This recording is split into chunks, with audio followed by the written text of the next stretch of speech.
Uttar Pradesh auto loaders संयुक्त कल्याण समिति ने सरकार के खिलाफ उठाए आवाज। वन टाइम टैक्स और फिटनेस शुल्क बढ़ने से छोटे वाहन चालकों पर बढ़ा आर्थिक बोझ। समिति का कहना है कि नए नियमों से गरीब वाहन मालिकों की रोजी रोटी पर संकट मंडरा रहा है। साथ ही आरोप लगाया कि फिटनेस प्रक्रिया के निजीकरण से खर्च कई गुना बढ़ गया है। समिति ने सरकार से पुराने वाहनों पर टैक्स माफी और नियमों में राहत की मांग की है। ले लिया 1 जनवरी से उठा लिया है।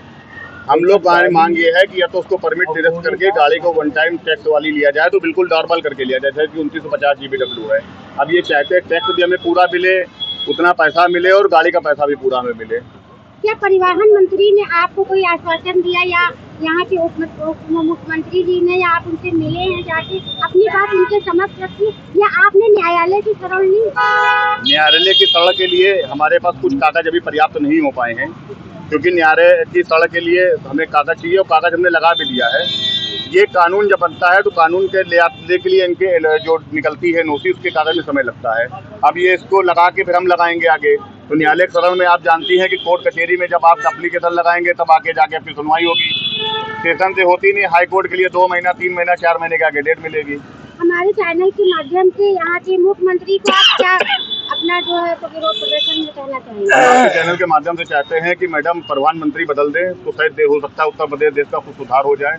अब यह हो सकता है कि योगी बाबा जी भी लेने लगे हों, क्योंकि पूरा उत्तर प्रदेश भ्रष्ट करके रखा है प्रधानमंत्री जी ने टारगेट के नाम पे। आप उत्तर प्रदेश में कहीं भी चले जाइए, हर जगह टारगेट है, चाहे आपका फिल्टेक्स विभाग हो, चाहे आपका RTO विभाग हो, चाहे कोई विभाग हो, टोटल टारगेट। अब एक टारगेट नया ले आए हैं कि खजाना और भरने के लिए, मान लो अपनी जेब से भरी जा रही है, अब सरकार का खजाना भरने के लिए कि परमिट वालों को गाड़ी पे लाके वन टाइम टैक्स लिया जाए, वसूला जाए, जिससे जो है सरकार का करोड़ों अरबों रुपए का हो। अरे सरकार करोड़ों समय पर धरना प्रदर्शन और सारी चीजें आपकी होती है। पिछली बार भी आपने मुख्यमंत्री आवास के पास एक धरना दिया था, तो अभी तक क्या आपकी कोई भी मांगे पूरी नहीं हो रही जो आज आप फिर यहाँ उपस्थित हैं? मैम, खुशी मन से कोई भी व्यापार छोड़ करके इनके दरवाजे आना नहीं चाहता। ये प्रशासन जो परिवहन विभाग का है, ये टोटल हम लोग को शोषण कर रहा है। हम गरीब लोडर वालों को एक नया सुगुफा हर दिन महीने ले देते हैं, कभी फिटनेस के नाम पर, कभी वन टाइम टैक्स के नाम पर, कभी और अवैध वसूली के नाम पर, कभी एंट्री के नाम पर, कभी मतलब ओवरलोड के नाम पर, विभिन्न टारगेट करके हम लोगों को नया सुगुफा। तो ये लोग बधाई के पात्र हैं। ये लोग व्यस्तता केवल अपनी प्रशासन चलाने के लिए नहीं है, केवल लोडर वालों को शोषण करने के लिए है। ये जो अधिकारी बैठे हुए हैं, इनके कानों में जू नहीं रहती। इतने आंदोलन करने के बाद हमारा संगठन आज स्टेज फिर के दरवाजे पर खड़ा है और इनको चेताने आया है कि अभी जाग जाओ नींद से, नहीं तो इस सरकार को। हमारी मांग मुख्य 4 मांगे हैं। पहली बात तो फिटनेस का निजीकरण बंद हो।